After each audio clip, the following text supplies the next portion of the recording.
bon, c'est Team et aujourd'hui on se retrouve pour une toute nouvelle vidéo. Alors aujourd'hui je voulais vous parler d'un félin très prodigieux, très discret et très adoré. Je veux bien sûr parler de la panthère nébuleuse. Sur ce, on peut commencer. La panthère nébuleuse, en latin Neophelis nebulosa, est un félin néophélis. On change un peu des panthérinés. Il mesure de 79 à 105 cm. C'est un félin de taille moyenne avec des pattes courtes et une très longue queue de 79 à 90 cm. Elle représente la moitié de sa longueur. Elle est aussi grande que son corps. Il pèse de 18 à 23 kg. Son pelage est fauve marqué de larges taches rectangulaires qui évoquent un nuage, d'où l'origine de son nom. Il a des très longues canines. Il a d'ailleurs les plus grandes canines de tous les félins proportionnellement à sa taille. Ce félin se trouve en Asie du Sud, du Sud-Est et de l'Est, notamment au Bangladesh, au Cambodge ou en Chine, et bien plus encore. Il vit dans les mangroves, les forêts denses et boisées, et dans les forêts tropicales humides. C'est un animal crépusculaire pratiquant à la fois la chasse au sol et l'embuscade dans les arbres. Son régime alimentaire est carnivore et est constitué principalement de rongeurs, de singes, d'oiseaux ou encore de cerfs-cochons. Il est capable de s'élancer du haut d'une branche directement sur sa proie terrestre, de poursuivre ses proies dans les arbres ou tout simplement les débusquer. La panthère nébuleuse est un félin solitaire et territorial. La saison des amours a lieu toute l'année, bien qu'on observe un pic de décembre à mars. La gestation dure 88 à 95 jours et la femelle donne naissance à 1 à 5 petits, le plus souvent 2, dans un nid de feuillage, dans un arbre creux ou caché dans les hautes herbes. Il pèse entre 140 et 280 grammes et sont sevrés entre 80 et 100 jours. Leur maturité sexuelle a lieu entre 21 et 30 mois. La longévité des panthères nébuleuses est estimée à 11 ans à l'état sauvage et entre 13 et 15 ans en captivité. En situation d'attaque ou de défense, la panthère nébuleuse est capable de siffler, cracher, grogner ou gronder. Elle n'est pas capable de rugir. L'altitude du ronronnement est toujours indéterminée. Son territoire couvre une superficie moyenne de 30 à 40 km² avec un cœur de 3 à 5 km² où l'activité est plus intense. La taille du territoire est équivalente entre mâles et femelles. La distance parcourue par ces félins est en moyenne de 2 à 4 km par jour. Maintenant, parlons un peu de la situation actuelle. La panthère longibande est menacée d'extinction à cause de la destruction de son habitat, notamment de la déforestation des forêts primaires et secondaires, de la raréfaction de ses proies et de sa chasse illégale directe, le braconnage. Pour sa magnifique fourrure, pour sa viande consommée en Chine et au Vietnam, et ses os et organes entrant dans la composition des médicaments traditionnels dans ces deux pays. Les scientifiques spécialistes de l'espèce estiment qu'il ne resterait qu'environ 10 000 individus à l'état sauvage. Faute de financement, aucune étude d'envergure n'existe pour affiner cette estimation, et l'espèce n'est étudiée que dans quelques localités et très peu d'ONG, comme Panthera ou Borneo Nature Foundation. Pour ces raisons, l'espèce fait l'objet de mesures de protection. Elle est classée vulnérable par l'UICN et figure à l'annexe 1 de la CITES. Donc, la chasse et son commerce sont interdits internationalement. En captivité, la panthère nébuleuse est une espèce peu représentée, mais elle fait l'objet de plusieurs programmes d'élevage à travers le monde.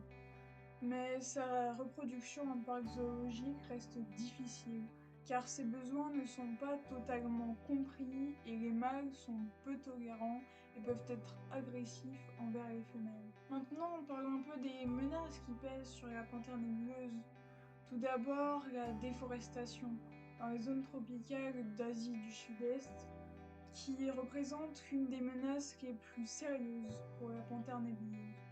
Son habitat naturel fragmenté disparaît au rythme de 10% par an depuis 1997. La déforestation résultant de l'exploitation commerciale du bois et du développement des infrastructures humaines réduit considérablement l'habitat de la panthère nébuleuse, mais aussi de l'abondance de ses proies qui met en péril sa survie. Mais la déforestation est due aussi à l'agriculture, avec notamment les plantations d'huile de palme sur l'île de Sumatra et Bornéo notamment. L'Asie du Sud-Est, qui représente la majeure partie de la situation géographique de la panthère nébuleuse, connaît actuellement un taux de déforestation le plus rapide au monde, avec 1,2 à 1,3% en moyenne depuis 1990. La déforestation est responsable de la disparition de 64% de l'aire de répartition originelle de la panthère nébuleuse.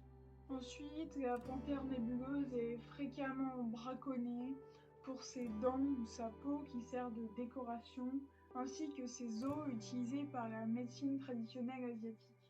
Même si c'est interdit, des peaux de panthère nébuleuse sont vendues sur des marchés parallèles en Chine, en Birmanie, au Laos, au Vietnam, au Cambodge, au Népal et en Thaïlande.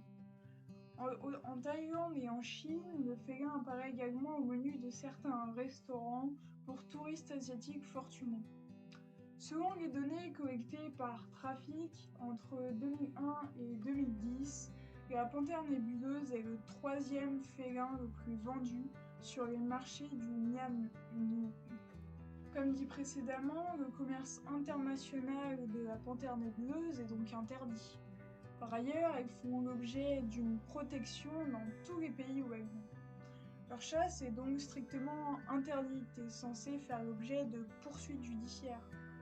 Mais sur le terrain, le braconnage ne s'est pas arrêté. La panthère nébuleuse est en effet très recherchée pour sa peau tachetée. Elle sert aussi de plus en plus de substitut aux braconniers qui ne trouvent plus suffisamment de tigres à traquer. On a donc une absence de mesures fortes de conservation. Malgré toutes ces menaces, aucune action ciblée n'a encore été mise en place sur le terrain pour protéger la panthère nébuleuse.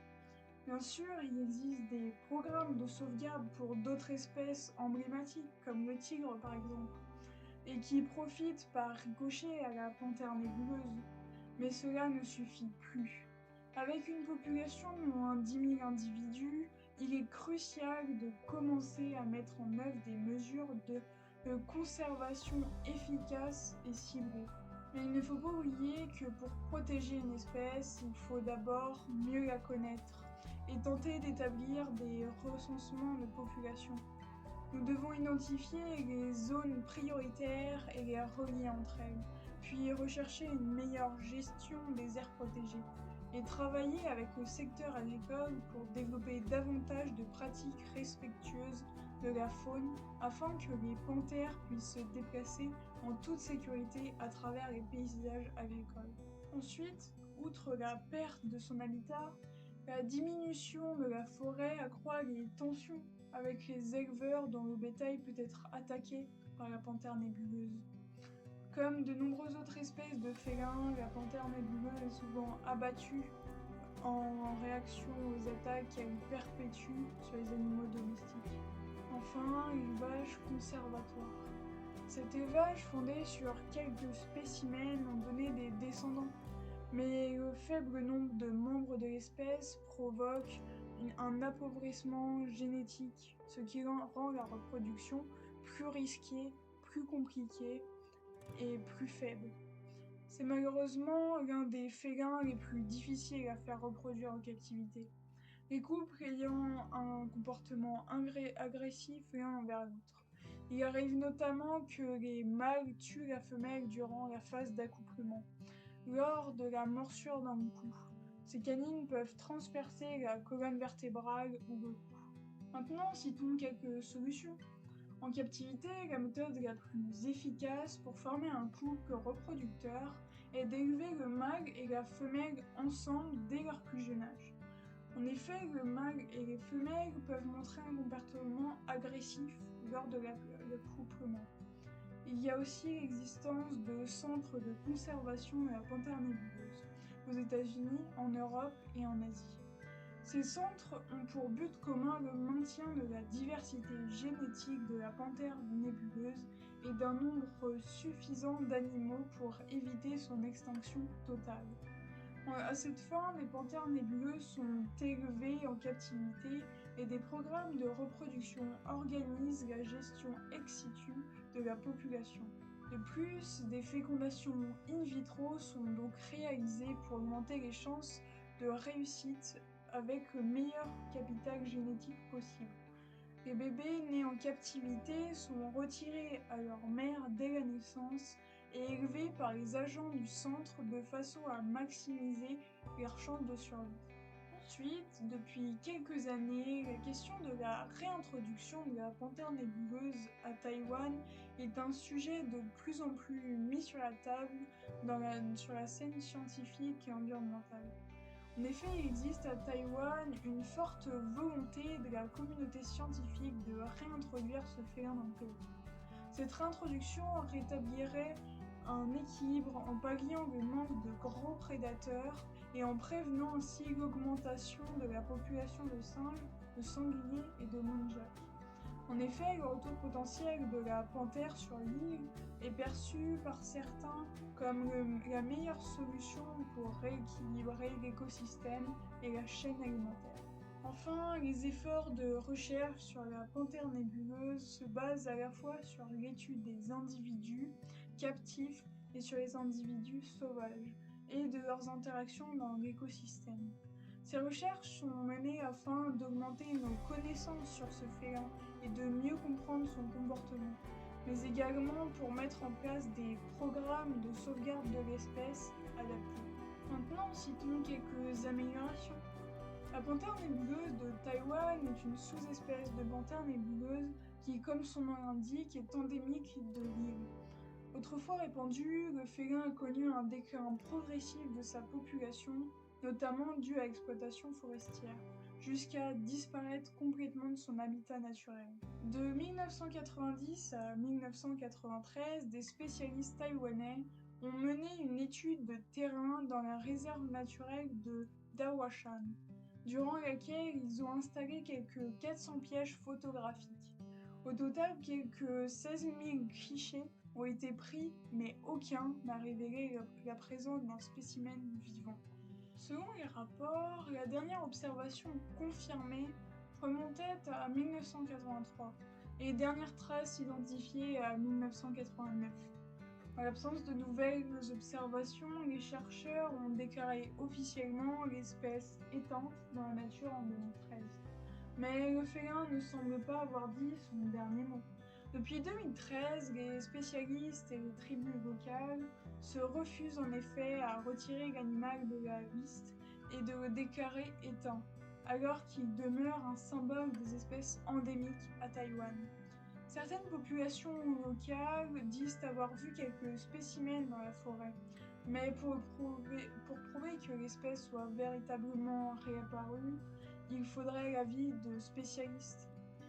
Elle n'avait pas montré ses tâches depuis une trentaine d'années. Avant de terminer la vidéo, je voulais m'arrêter sur le travail du WWF qui fait pour sauvegarder l'espèce. Afin de protéger la panthère nébuleuse et les autres félins du Bhoutan, le WWF et les autres autorités locales en charge de la faune sauvage travaillent de concert à la constitution d'unités anti-braconnage et au renforcement de l'application des lois anti-braconnage. Le WWF et ses partenaires s'attaquent aussi aux conflits hommes-animaux en mettant en place un fonds d'indemnisation pour les fermiers locaux dont les troupeaux sont victimes d'attaques perpétrées par les panthères en quête de nourriture. De plus, 28 employés de première ligne du service d'application de la loi ont été formés au programme anti-braconnage du ministère des Forêts du Bhoutan. Voilà, j'espère que la vidéo vous aura plu. Moi, j'ai pris beaucoup de plaisir à la faire et ça m'a permis de connaître un peu plus cet animal. J'espère que vous avez aimé aussi et que vous avez appris des choses. Sur ce, je vous dis à bientôt. C'était la Team et bye les lions.